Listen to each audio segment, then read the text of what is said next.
Part 4, Lady Synn, the Tamale Queen of Bravo 20. Long before she stood beside a hazy fairy in the shadow of a demon cow, before she was called Lady Synn, she was Chakisha of the Ember Valleys. And Chakisha did not play. She was born where the ash fell thick and the wind carried both smoke and bad decisions. The Ember Valleys were no place for the weak. If demon cows didn't test you, life would. Chakisha learned young that survival required 3 sacred tools: a sharp tongue, a steady hand, and tamales made with divine authority. Her grandmother taught her the recipe, passed down from warriors who once ended blood feuds by simply setting down a steaming pot and saying, "Eat first, argue after." Chakisha perfected the craft. Her tamales weren't just food, they were diplomacy. They were therapy. They were occasionally thrown at people who deserved it. Once, during a border skirmish, 2 rival alliance leaders nearly drew blades. Chakisha stepped between them, set down a tray, and said, "You're fighting on empty stomachs.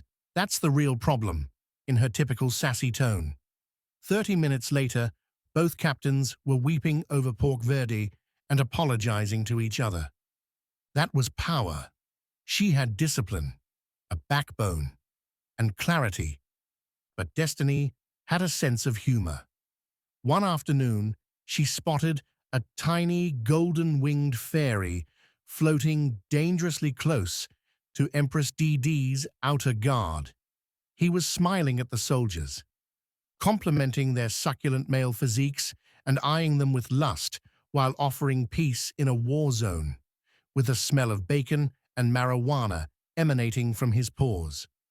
"That one," Chakisha muttered, in a sassy tone as she watched him drift closer to certain doom.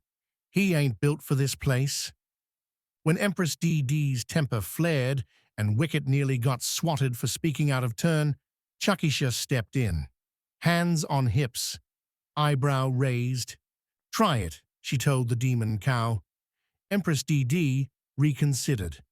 From that day forward, Chakisha became Lady Synn, not because she sought a title, but because someone had to supervise the fairy with the emotional depth of a campfire. She protects Wicket, she feeds him, she occasionally smacks him with a tamale when he gets too optimistic about demon cow reform. And though she sees clearly the pride of Gay Beard as he shits his pants and the stubbornness of Empress DD as she rules her minions with a Snickers bar in hand, she stays. Because in Bravo 20, hope is fragile, and somebody has to make sure it eats properly, and nobody leaves her table hungry, not even demon cows.